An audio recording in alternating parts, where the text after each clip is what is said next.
नमस्कार दोस्तों, स्वागत है आप सभी का आपके अपने चैनल पर। दोस्तों आज की इस वीडियो में राजस्थान बीएसटीसी के वेरी इंपॉर्टेंट क्वेश्चन लेकर के आ गए हैं।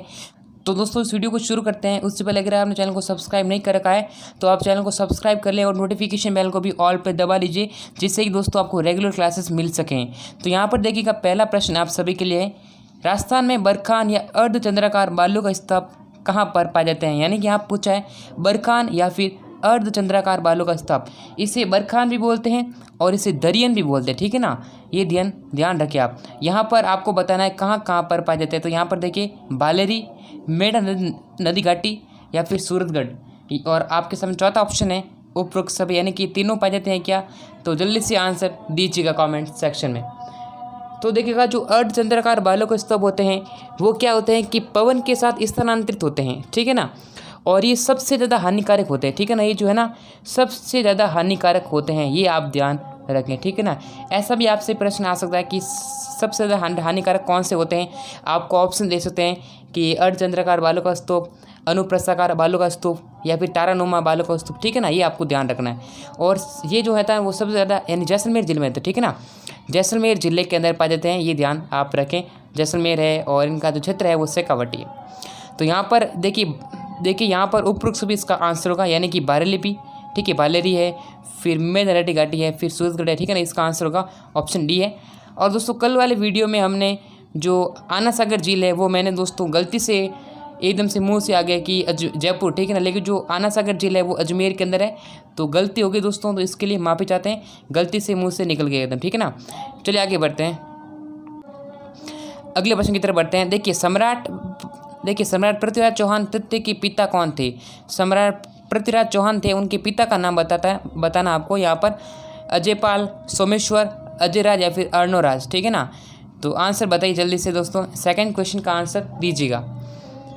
तो सम्राट पृथ्वीराज चौहान के जो पिता का नाम है यानी कि पृथ्वीराज चौहान थर्ड यानी कि तृतीय, तो यहाँ पर सोमेश्वर था, ठीक है ना, सोमेश्वर। आगे बढ़ते हैं अगले प्रश्न की तरफ। ये भी इंपॉर्टेंट प्रश्न है दोस्तों, मैं आपको फिर से बता रहा हूँ, जितना भी महत्वपूर्ण रचनाएं हैं, जितनी भी जो यानी कि महत्वपूर्ण रचनाएं ग्रंथ है, उनके लेखक। दोस्तों अगर आपको बीएसटीसी का ऑनलाइन टेस्ट देना है तो आप गूगल पे सर्च कीजिए rnstudymasala.com। गूगल पे लिखना है rnstudymasala.com, फिर नीचे आना है और यहाँ से देखिए आप सभी सब्जेक्ट के ऑनलाइन टेस्ट दे सकते हैं। तो अभी विजिट कीजिए rnstudymasala.com पर, लिंक डिस्क्रिप्शन में दिया गया है। लेखक है वो ध्यान आप जरूर से रखें। यहाँ प्रश्न में पूछा है कि the early Chauhan dynasties Rajasthan की किस प्रमुख इतिहासकार की रचना है, ठीक है। ऑप्शन फर्स्ट है GH Ojha, doctor Dasharath Sharma, BN Reu या फिर डॉक्टर GN शर्मा। तो यहाँ पर दोस्तों ये मैंने आपको पहले ही बता रखा है ना, इसका प्रश्न का आंसर होगा डॉक्टर दशरथ शर्मा, ठीक है ना। ये बहुत इंपॉर्टेंट प्रश्न है, इस प्रश्न का आंसर भी हो जाएगा। अगले प्रश्न की तरफ बढ़ते हैं। निम्न में से राजस्थान यानी कि यहाँ पूछा है कि पृथ्वीराज विजय के लेखक। दोस्तों यहाँ पूछा है पृथ्वीराज विजय के राशक, ठीक है ना। अब कुछ विद्यार्थी यहाँ आंसर देंगे सी यानी कि चंद्रबरदाई। दोस्तों ये यहाँ आपको पूछा है पृथ्वीराज विजय, ना कि पृथ्वीराज रासो। अगर पूछता कि पृथ्वीराज रासो के लेखक कौन है तो आप देते चंद्रबरदाई। यहाँ हमें क्वेश्चन को घुमा के पूछा यानी कि ये जो रचना है इसके लेखक कौन है। तो यहाँ पर दोस्तों इसके लेखक जो है, ऑप्शन आपके सामने एक और दिखा देता हूँ, कुछ विद्यार्थी बोलेंगे एक ऑप्शन दिखा या नहीं। तो देखिएगा चार ऑप्शन आपके सामने हैं, जयनक भट्ट, जीनपुती सूरी, उसके बाद देखिए चंद्रबरदाई या फिर हेमचंद्र। तो यहाँ पर जो करेक्ट आंसर होगा जयनक, ठीक है ना, जयनक इस प्रश्न का आंसर होगा ऑप्शन फर्स्ट। आगे बढ़ें अगले प्रश्न की तरफ। देखिए पांचवा प्रश्न आप सभी के लिए है कि तरण के युद्ध का विस्तृत विवरण किस ग्रंथ से प्राप्त होता है। तरण के जो युद्ध है उसका विस्तृत विवरण किस ग्रंथ से प्राप्त होता है। दोस्तों ग्रंथ पूछा है तो किस ग्रंथ से प्राप्त होता है। तो यहाँ पर जो आंसर है वो हो जाएगा यानी कि बिसलदेव रासो, ठीक है ना, बिसलदेव रासो। फिर देखिए यहाँ हमें प्रश्न पूछा है कि झालावाड़ प्रजामंडल की स्थापना मांगीलाल भव्य ने कब की। दोस्तों अभी आपका टाइम बहुत ही कम रहे, ठीक है ना। अभी आप इतनी दमदार तैयारी कीजिए, अपना अच्छा से रिवीजन कीजिए ना, बहुत ही बढ़िया रहेगा, क्योंकि दोस्तों अभी नहीं तो कभी नहीं दोस्तों। तो यहाँ पर देखिए झालावाड़ प्रजामंडल की स्थापना कब की दोस्तों, 1946 के अंदर, ठीक है ना। तो यहाँ पर ऑप्शन ए करेक्ट हो जाएगा। फिर देखिए कृष्णा दिवस किस रियासत से संबंधित है। यहाँ पर पूछा है कृष्णा दिवस किस रियासत से संबंधित है। तो दोस्तों जोधपुर रियासत से, ठीक है ना, ऑप्शन नंबर फर्स्ट करेक्ट होगा। शिवलाल कोटड़िया का संबंध किस राजा यानी किस प्रजामंडल से है। शिवलाल कोटड़िया दोस्तों किस प्रजामंडल से है। तो यहाँ पर इस प्रश्न का जो आंसर है वो क्या होगा दोस्तों? तो यहाँ पर 8वें प्रश्न का जो आंसर है बताइए जल्दी से। डूंगरपुर प्रजामंडल से संबंधित, ठीक है ना, डूंगरपुर प्रजामंडल। चिड़ावा, ये देखिए बहुत इंपॉर्टेंट प्रश्न फिर से आ चुका है कि चिड़ावा का गांधी किसे कहा जाता है दोस्तों? देखिएगा मैं आपको फिर से बताता हूँ, चिड़ावा का गांधी किसे कहा जाता है दोस्तों? तो ऑप्शन फर्स्ट है सरदार हरलाल सिंह, सेठ घनश्याम दास बिड़ला, सरदार प्यारेलाल गुप्ता या फिर राधा कृष्ण बोहरा। तो चिड़ावा गांधी दोस्तों ये क्या है? उपनाम है दोस्तों। उपनाम जरूर से याद करो क्योंकि एक प्रश्न आपके एग्जाम में उपनाम का आता है। पिछली बार भी आता, पिछली बार क्या हर साल आपके एग्जाम में आता है उपनाम, ग्रंथ, उनके लेखक। तो दोस्तों यहाँ पर चिड़ावा गांधी जो है वो सरदार प्यारेलाल गुप्ता को, या फिर आप बोल सकते हो मास्टर प्यारेलाल, ठीक है ना, मास्टर भी कहते हैं इनकी, ठीक है ना, मास्टर प्यारेलाल गुप्ता को कहा जाता है। ऑप्शन सी करेक्ट होगा। ओके, आगे बढ़ते हैं। राजस्थान में पत्रकारिता की पितामह के किसे, यानी कि जो पत्रकारिता के पितामह हैं, भीष्म पितामह, उसे किस नाम से जाना जाता है, यानी किन्हें जाता है, ठीक है ना, पत्रकारिता भीष्म पितामह। तो मैंने पहले बता रखा, ये प्रश्न एग्जाम में आ चुका है बीएसटीसी का पेपर में, पिछले जो प्रीवियस ईयर के पेपर है उनमें आ रखा है। तो ये दोस्तों यहाँ पर होगा पंडित जाबरमल शर्मा। ऑप्शन बी करेक्ट है दोस्तों। सही परियोजना किस जिले में स्थित है? सही परियोजना जो है किस जिले में स्थित है? तो यहाँ पर इस प्रश्न का करेक्ट आंसर दोस्तों दीजिएगा। तो सही परियोजना जो है वो उदयपुर में स्थित है, ठीक है ना, ऑप्शन नंबर बी करेक्ट होगा। जाली आभूषण कहाँ पर पहना जाता है दोस्तों? आभूषण दोस्तों आएंगे, आभूषण है जो वस्त्र है उनसे आने वाले हैं प्रश्न। तो आपको बताना है जाली आभूषण जो है वो कहाँ पर पहना जाता है? गला में, पैर में, चेहरा में या फिर कान में? तो बताइए आंसर। तो कान में पहनते हैं, ठीक है ना, जाली। आंसर क्या होगा दोस्तों? आंसर डी इस करेक्ट आंसर हो जाएगा। देखिए राजघरानों में दासों के लिए रखा जाने वाला विभाग कौन सा था? राजघरानों में दासों के लिए रखा जाने वाला विभाग कौन सा था दोस्तों? तो विभाग था दोस्तों राजलोक, ठीक है ना, राजलोक, यानी कि बी इस करेक्ट आंसर होगा। आगे बढ़ते हैं। देवताओं की स्तुति कर गुरु के समक्ष बैठकर अक्षर ज्ञान कराने हेतु कराया जाने वाला संस्कार कौन? संस्कार यहाँ पहुंचा है तो संस्कार देखिए विद्यारंभ, ठीक है ना। देवताओं की स्तुति कर गुरु के समक्ष बैठकर अक्षर ज्ञान कराने हेतु कराया जाने वाला संस्कार कौन सा है? तो विद्यारंभ है, विद्यारंभ, ठीक है, विद्यारंभ। अब अगर मैं आपको पूछ लूँ कि विद्यारंभ में कौन सी संधि है, तो मैं आपको बता दूँ विद्या प्लस आरंभ, ठीक है। हिंदी का प्रश्न आ गया, मुझे दिख गया कि ये प्रश्न इंपॉर्टेंट है, तो विद्यारंभ, ठीक है ना। तो विद्यारंभ संधि कौन सी होगी दोस्तों? दीर्घ संधि, ठीक है ना, विद्यारंभ।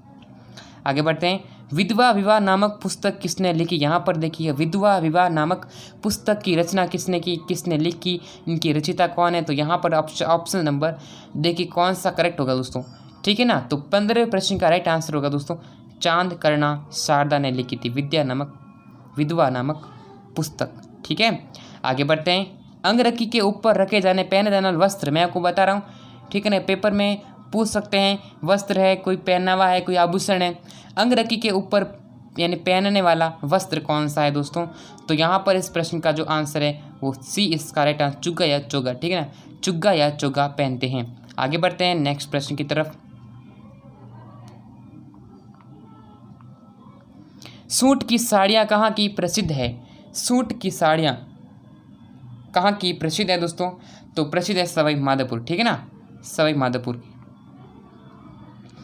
फिर यहाँ पर हमारे पास नेक्स्ट प्रश्न आप सभी विद्यार्थियों के लिए हैं, यहाँ पर देखिएगा, प्रश्न पढ़ें आप अच्छी प्रकार से कि ताराबांध की ओढ़नी किस जाति की महिलाओं में लोकप्रिय है?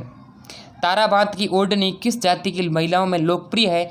तो दोस्तों लोकप्रिय किस में है, यानी कि आदिवासी है ना, उनमें लोकप्रिय है ताराबांध की ओढ़नी दोस्तों, ठीक है। आगे बढ़ते हैं अगले प्रश्न की तरफ। नेक्स्ट क्वेश्चन आप सभी के लिए, चंबल राजस्थान में कहाँ प्रवेश करती है दोस्तों? चंबल नदी राजस्थान में कहाँ प्रवेश करती है? तो दोस्तों चंबल नदी जो है प्रवेश करती है बी, यानी कि 84गढ़ के निकट, ठीक है ना, 84गढ़ के निकट।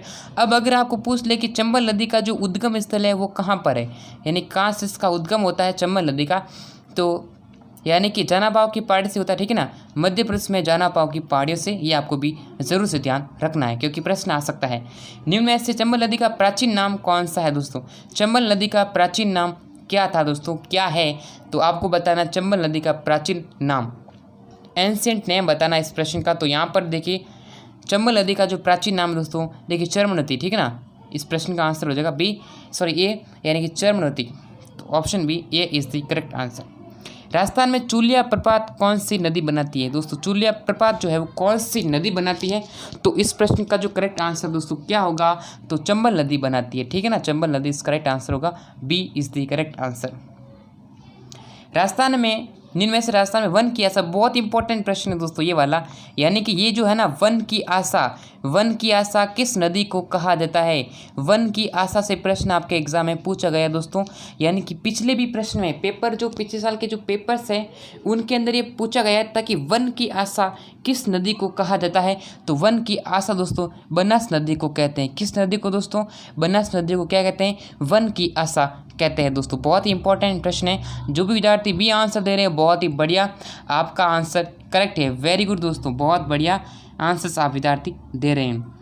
राजस्थान में ये देखो फिर से प्रश्न रिपीटेड है, ये प्रश्न आपके एग्जाम में, यानी कि पूर्व जितने भी एग्जाम हो रहे हैं राजस्थान के, चाहे कंपटीशन एग्जाम हो चाहे वो एंट्रेंस एग्जाम हो, यानी कि यहाँ से पूछा है कि पूर्णतः बहने वाली, वर्ष पर बहने वाली नदी, सदाबहार यानी कि कभी भी नहीं रुकने वाली, उसमें पानी पड़ा ही रहता है। तो राजस्थान में पूर्णतः बहने वाली सबसे नदी कौन सी है? सबसे लंबी नदी कौन सी है दोस्तों? तो यहाँ पर दोस्तों होगा बनास नदी, ठीक है ना, बनास नदी इसका करेक्ट आंसर होगा, option number B is the correct answer.